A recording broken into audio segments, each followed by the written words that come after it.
Greetings, everyone.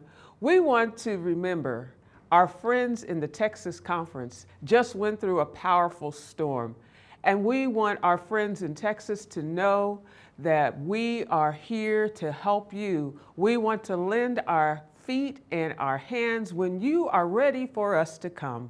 And in the meanwhile, we know that resources are always needed. And so we will send a grant to the Texas Conference to help you continue the work of recovery in your conference. So let us know. We are here. We are available. We are your brothers and your sisters, and we are praying for you during this time. God bless you.